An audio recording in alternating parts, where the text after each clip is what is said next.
তো গাইজ কালকে রাত্রে আমি গেম খেলে সকালবেলা যখন গেমে ঢুকি তখন দেখি আমার আইডিটা কিন্তু ব্ল্যাক লিস্ট।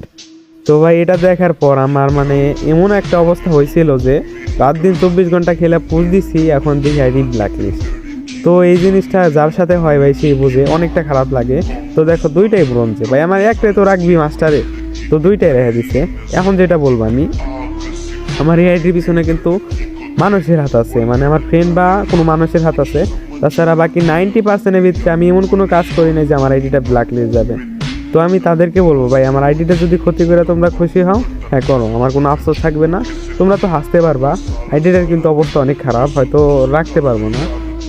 আর যদি আইডিটা যায় আমি কিন্তু গেমিং কমিউনিটি একদম ছেড়ে দেবো, আর কখনোই গেমে ব্যাক করবো না।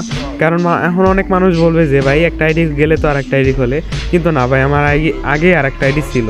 আরেকটা জিনিস দেখো ভাই, এই জায়গায় কিন্তু আমার মানে গ্রুপও করা যায় না, আবার কেউ অ্যাডও নেওয়া যায় না, এটা মেন সমস্যা। আর ম্যাচ খেলা যায় না। এখন যেটা বলবো, আমার আগে আর একটা আইডি ছিল, ইন্টারটা অনেক ভালো ছিল, ওই আইডিটা আমার একটা ভুলের কারণে হ্যাক হয়ে যায়।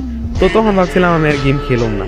তো তখন অনেকটা ভেঙে পড়ি। তার কিছুদিন পর আমি আইডিটা খুলে এই আইডিটা মানে খেলা শুরু করি, আস্তে আস্তে এত পর্যন্ত হাতে করা আইডিটা। তো কি বলবো, এখন আর আমার কিছু বলার নাই।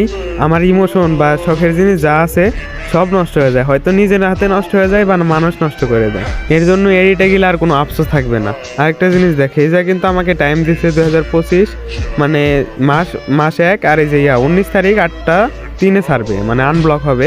তো ততক্ষণ ওয়েট করতে হবে। আর যেটা বলবো, এই আইডি গেলে আমার সম্পূর্ণ এক ফোঁটা কোনো মানে আফসোস থাকবে না, শুধু গেমিং কমিউনিটি থেকে বের হয়ে যাব। কারণ আমার সবচাইতে শখের জিনিস যেটা ছিল ওটা আমি হারিয়ে ফেলছি। এর জন্য আমি আর কিছুই বলবো না। আর সবাই আমার জন্য একটু দোয়া করবেন, আমার কিছুর জন্য ক্ষতি না হয়।